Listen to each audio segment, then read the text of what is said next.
I was in the middle of making coffee when the first siren went off, a sharp, ear-piercing wail that cut through the quiet of my small, rural town. I froze, the coffee pot hovering in midair as the sound echoed through the streets.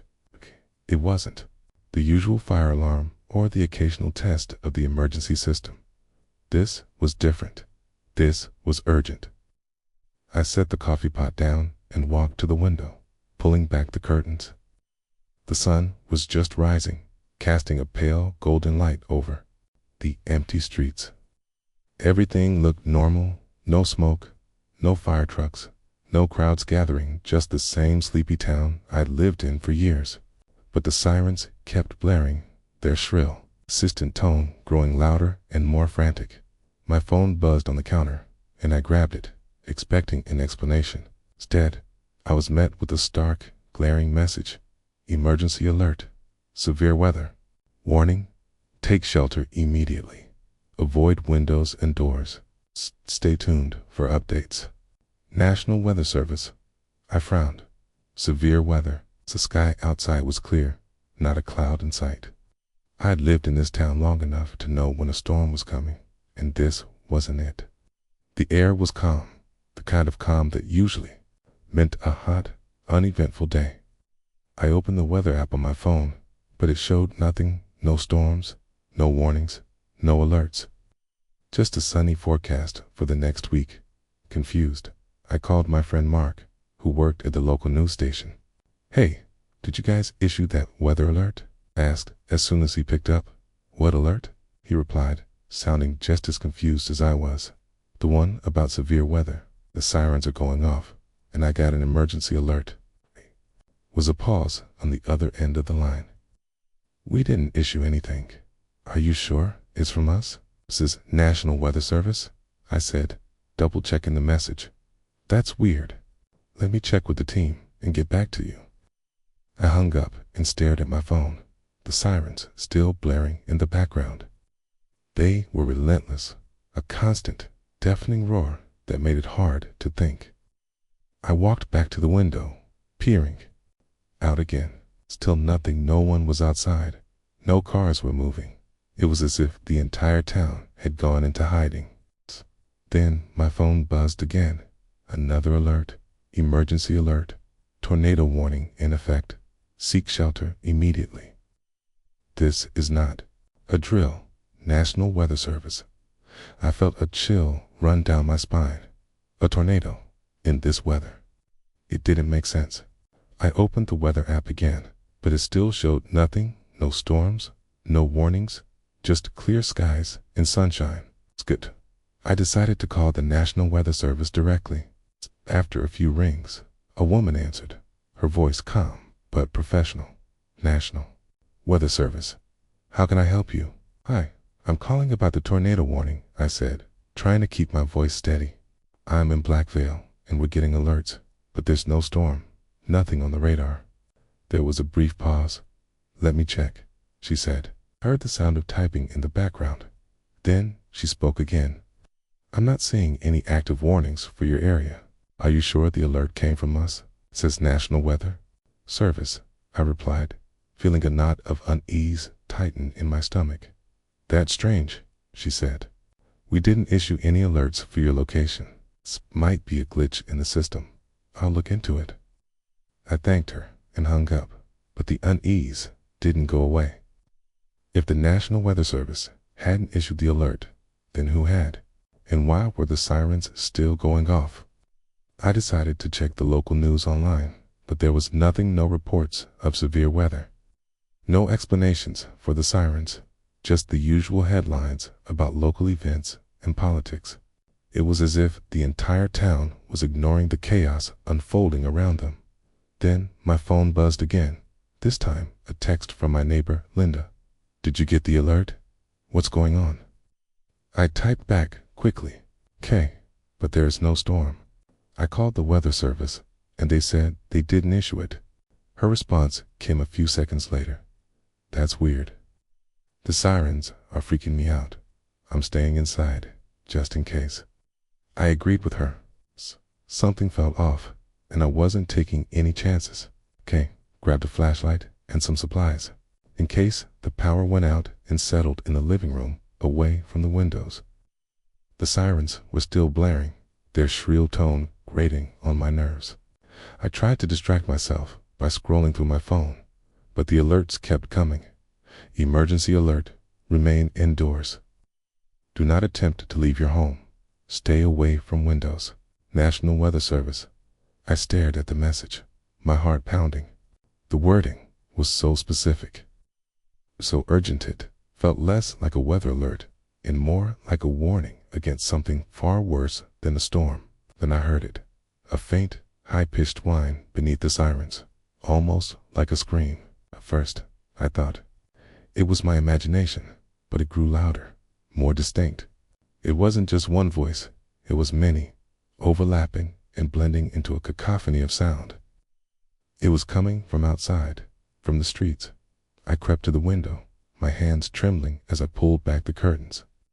The sun was fully up now, casting a bright golden light over the town, but the streets were still empty, eerily so. No cars, no people, no movement, just the sirens and the screams.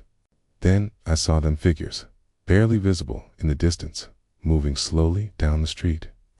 They were too far away to make out clearly, but their movements were wrong, jerky, unnatural, like marionettes being pulled by invisible strings. They were coming closer, their forms becoming more distinct as they approached. My breath caught in my throat as I realized what I was seeing. They weren't people, not anymore. Their faces were twisted, their limbs contorted in ways that shouldn't be possible. And they were screaming, their voices blending with the sirens in a horrifying symphony of sound. I dropped the curtain and stumbled backward, my heart racing. What the hell was going on? What were those things? My phone buzzed again, and I nearly dropped it. Another alert. Emergency alert. Do not look outside. Do not make noise. They are coming. National Weather Service. I stood frozen in the middle of my living room, the phone clutched tightly in my hand. The alert on the screen glared at me, its words burning into my mind. They are coming. Who were they? The figures outside, the ones screaming beneath the sirens.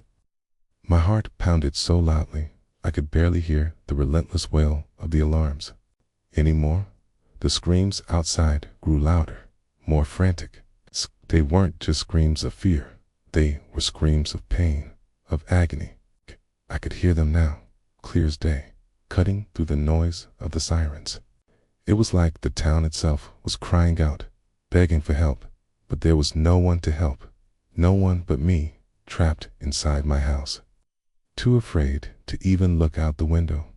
I wanted to call someone, anyone, but my hands were shaking too badly to dial. Instead, I sent a quick text to Linda, my neighbor. Do you see them? The things outside? Her response came almost immediately. What things? I'm not looking. The alert said not to. I hesitated, then typed back, there are people out there, or something. Okay, they're screaming. There was a long pause before she replied. Okay, I don't hear anything but the sirens. Are you sure? I stared at her message, my stomach churning. How could she not hear them? The screams were deafening, impossible to ignore them lest they weren't real. But no, I could hear them. I could feel them vibrating through the walls of my house. I decided to call Mark again. Maybe he'd heard something by now, some explanation for what was happening. The phone rang and rang, but he didn't pick up. I tried again, but still nothing. Frustrated, I sent him a text. Mark, call me. Something's really wrong. I waited, but there was no response. The silence from his end was almost as unnerving as the screams outside. Mark always answered his phone, no matter what. He was the kind of guy who lived for breaking news, for being the first to know. He wasn't answering. Something was seriously wrong. I sank onto the couch, my mind racing. The sirens were still blaring, their shrill tone drilling into my skull. I could feel a headache coming on, a sharp, throbbing pain behind my eyes. I closed them, trying to block out the noise, but it was no use. The screams were still there, louder than ever. Then I heard something else knock at the door. I froze, my breath catching in my throat. The knocking was soft at first, almost hesitant, but it grew louder, more insistent. Whoever or whatever was out there wanted in. I stayed perfectly still, my eyes fixed on the door. The knocking continued, each rap against the wood sending a jolt of fear through me. I wanted to call out, to ask who it was, but the alert had warned me not to make noise. They are listening. The knocking stopped, and for a moment there was silence. Then I heard a voice. "Please, let me in." It was a woman's voice, weak and trembling. She sounded terrified, on the verge of tears. My first instinct was to help her, to open the door and let her in, but something held me back. The alert had been clear. Do not open the door. Do not make noise. Please, they're coming. They're coming for me, she pleaded. I clenched my fists, torn between fear and compassion. What if she was in real danger? What if she needed help? But what if it was a trick? What if they were trying to lure me out? The knocking started. Again, louder, more frantic. "Please, you have to let me in. I'm coming." I couldn't take it anymore. I crept to the door, my heart pounding in my chest, and peered through the peephole. The woman outside was hunched over, her face pale and streaked with tears. She looked terrified, her eyes darting back and forth, as if she was being chased. I reached for the doorknob, my hand trembling, but just as I was about to turn it, I saw something behind her, a shadow, moving in the distance. It was one of the figures I'd seen earlier, its jerky, unnatural movement, sending a chill down my spine. It was coming closer, its head tilted at an impossible angle, its mouth open in a silent scream. I jerked my hand away from the doorknob and backed away from the door. The woman outside began to sob, her fists pounding against the wood. "Please, you have to help me. They're coming." I wanted to help her, but I couldn't. I couldn't risk opening the door, not with that thing out there. I closed my eyes, trying to block out her cries, but they only grew louder and more desperate. Then, suddenly, they stopped. The knocking ceased, the sobs faded, and the only sound left was the relentless wail of the sirens. I waited, my breath held for what felt like an eternity. Then I heard a low, guttural growl coming from just outside the door.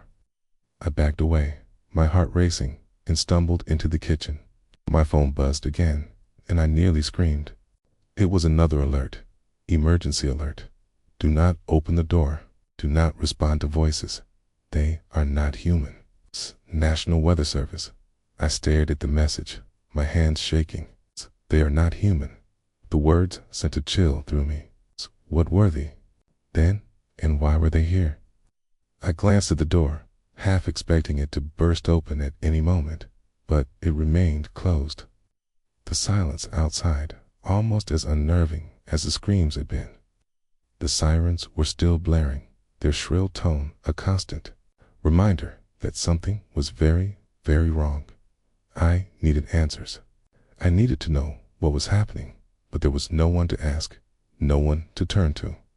The town was empty, the streets silent, except for the sirens and the occasional distant scream.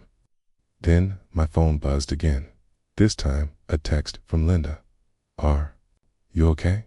I think I hear something outside." I hesitated, then typed back, "Don't open the door. Don't look outside. Just stay inside." Her response came quickly. "What's going on? What's happening?" I didn't know how to answer her. I didn't know what was happening. All I knew was that the alerts were real. The danger was real. And whatever was out there wasn't human. And it was coming closer. The silence after the knocking stopped was almost worse than the screams. I stood in my kitchen, clutching my phone, the emergency alert still glowing on the screen. They are not human. My mind raced, trying to make sense of it all, but there were no answers, only questions, each more terrifying than the last. Sirens were still blaring, their shrill tone a constant reminder that whatever was happening wasn't over. I glanced at the door, half expecting it to burst open, but it remained closed. The silence outside was unnerving. The woman's voice was gone, but the memory of her desperate pleas lingered, haunting me. I needed to do something. I couldn't just sit here, waiting for whatever was out there to come for me. I decided to try calling Mark again. Maybe he'd finally picked up his phone. Maybe he had answers. The phone rang once, twice, 3 times, and then, to my relief, he answered. "Mark," I said, my voice trembling. "Thank God. Did you get the alerts? The sirens? What's going on?" There was a long pause on the other end of the line. Then, Mark spoke, his voice low and strained.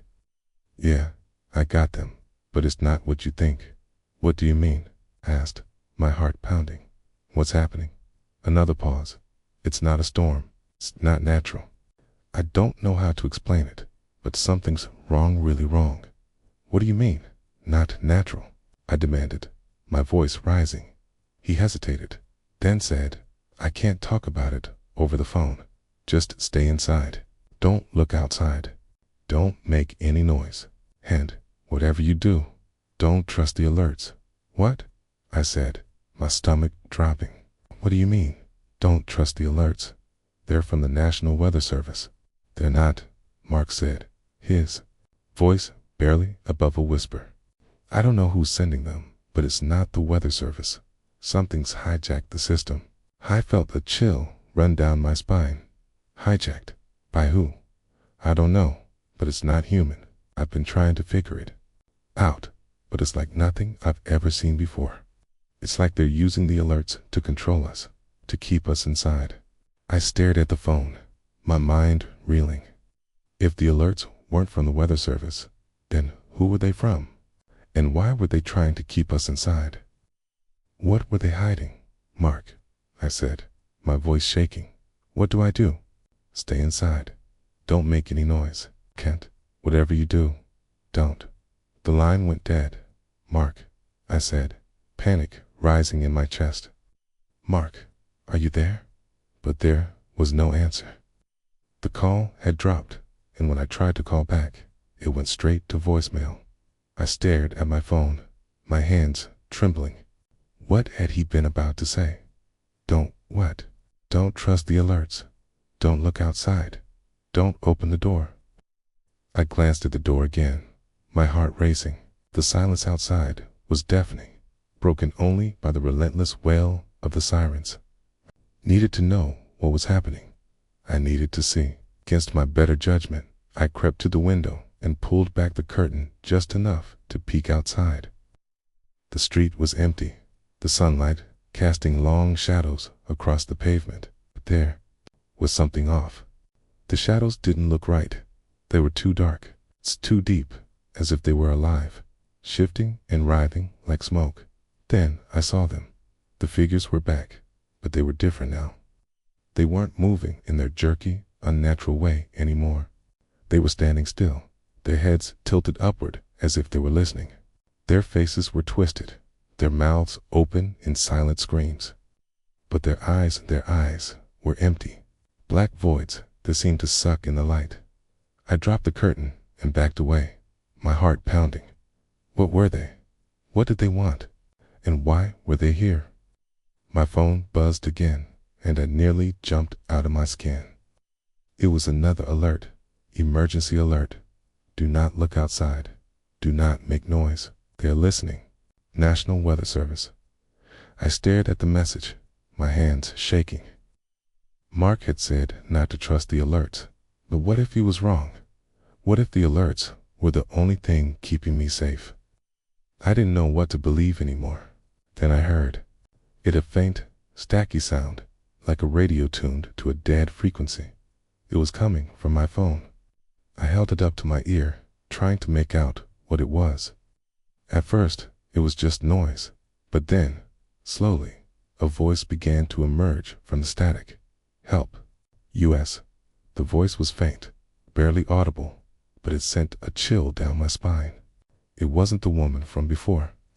This voice was different, deeper, more guttural, almost inhuman. "Help us." I dropped the phone, my hands trembling. What the hell was that? Was it coming from the alerts, from the sirens, or was it something else entirely? I picked up the phone again, my heart racing. The static was still there, the voice repeating the same words over and over. "Help us." I couldn't take it anymore. I needed to know what was happening. I needed to see. Against all reason, I crept to the door and placed my hand on the doorknob. The alerts had warned me not to open it, but I couldn't just sit here, waiting for whatever was out there to come for me. I had to know. I turned the knob and opened the door. The door creaked open, and a rush of cold air swept into the house, carrying with it the faint metallic smell of blood. I stood frozen in the doorway, my heart pounding so loudly I could feel it in my ears. The street outside was eerily quiet, the sirens still blaring in the distance, but the screams were gone. The figures were gone. Everything was gone, or so I thought. As I stepped onto the porch, I noticed something strange. The shadows weren't right. They were too dark, too thick, as if they had a life of their own. They writhed and twisted like smoke, curling around the edges of the houses and the trees. The sunlight, which had been so bright just moments ago, now seemed dim and muted, as if it were being swallowed by the darkness. I took a cautious step forward, my eyes scanning the street. The houses looked the same as they always had, but there was something off. The windows were dark, the curtains drawn, and the doors all closed. It was as if the entire town had been abandoned in an instant. Then I saw Ita's shadow moved in the corner of my vision. I turned just in time to see one of the figures step out from behind a tree. It was one of the things I had seen earlier, its jerky, unnatural movements sending a chill down my spine. Its head was tilted at an impossible angle, its mouth open in a silent scream, and its eyes were black voids that seemed to suck in the light. I took a step back, my breath catching in my throat. The figure didn't move, didn't react. It stood there, staring at me with those empty, soulless eyes. Then it spoke. "Help us." The voice was the same one I'd heard on my phone, the same guttural, staticky voice that had sent chills down my spine. It wasn't coming from the figure's mouth, it was coming from everywhere and nowhere at once. It's a pervasive sound that filled the air like static. I took another step back, my heart racing. The figure didn't follow me, but its head tilted further, its neck twisting in a way that shouldn't have been possible. Its mouth opened wider, and I realized, with a sickening jolt, that it wasn't screaming, it was laughing. A low, guttural laugh that sent shivers down my spine. I turned and ran back into the house, slamming the door shut behind me. My hands were shaking so badly I could barely lock it. But I managed to slide the deadbolt into place and back away, my breath coming in short, panicked gasps. My phone buzzed in my pocket, and I nearly jumped out of my skin. I pulled it out and stared at the screen, my heart pounding. Emergency alert. Do not trust the shadows. They are not what they seem. National Weather Service. I stared at the message, my mind racing. The alerts were still coming, but Mark had said not to trust them. So who was sending them, and why? I decided to call Linda. Maybe she'd seen something, heard something. The phone rang once, twice, 3 times, and then she picked up. "Hello?" Her voice was shaky, barely above a whisper. "Linda, it's me," I said, trying to keep my voice calm. "Are you okay? Did you see anything outside?" There was a long pause on the other end of the line. Then she spoke, her voice trembling. I saw them, the shadows. They're not normal." "What do you mean?" I asked, my stomach churning. "They're alive. They're moving. They're watching me." I felt a chill run down my spine. "Linda, stay inside." Don't open the door. Don't look outside. Just stay where you are. I can't. They're already inside. The line went dead. I stared at the phone, my heart pounding. Linda's words echoed in my mind. They're already inside. What did that mean? With the shadows in her house, were they in mine? I glanced around the living room, my eyes scanning the corners, the walls, and the ceiling.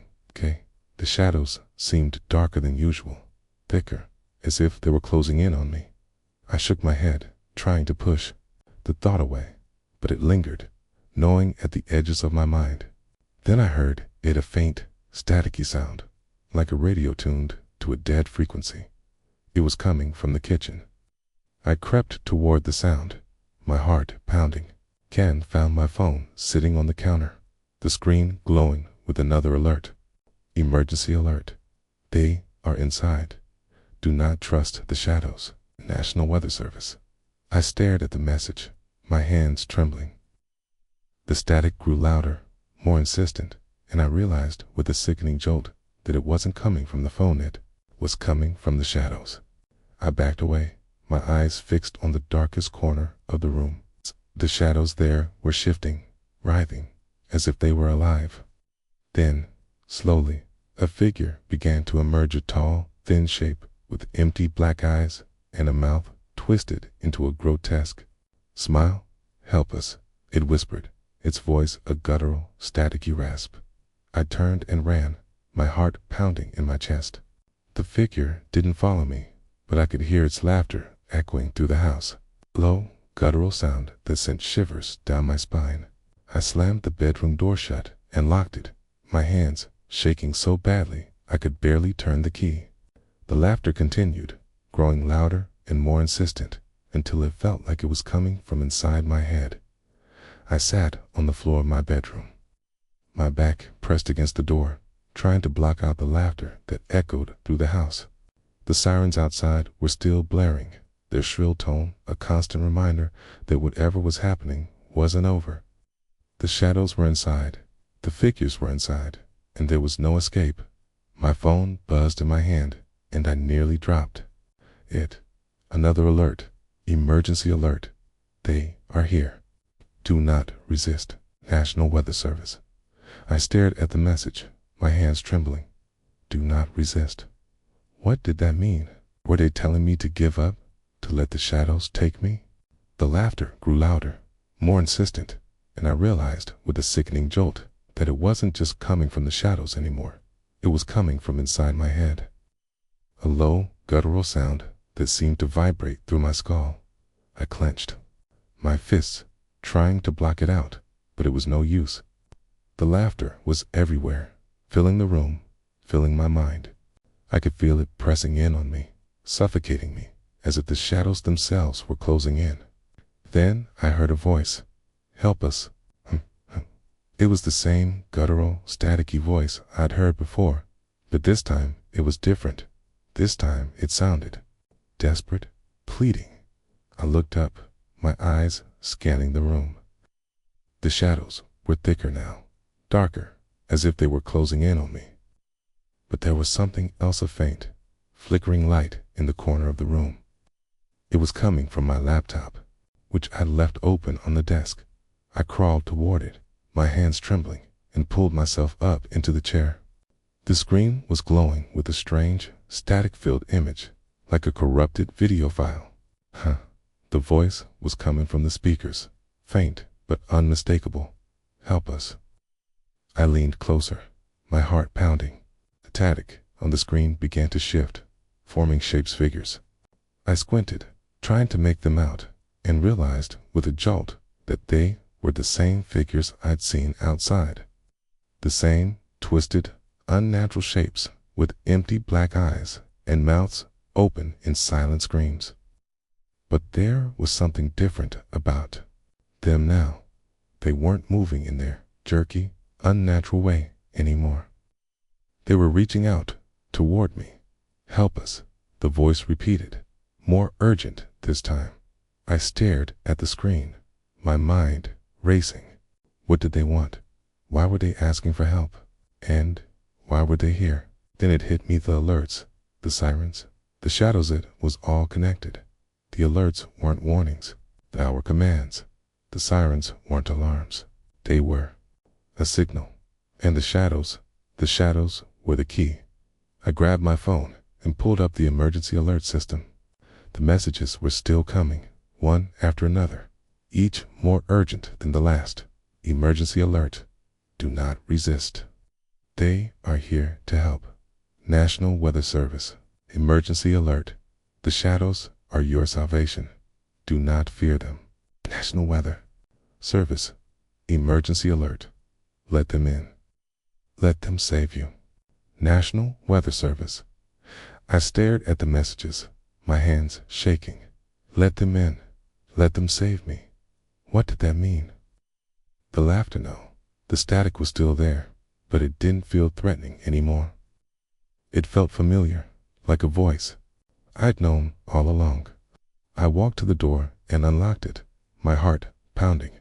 The shadows were waiting on the other side, their twisted forms shifting and writhing in the darkness. But this time, I didn't feel fear. I felt resolve. I opened the door. The shadows surged forward, enveloping me in their cold, dark embrace. The static grew louder, more insistent, until it was all I could hear. And then everything went black.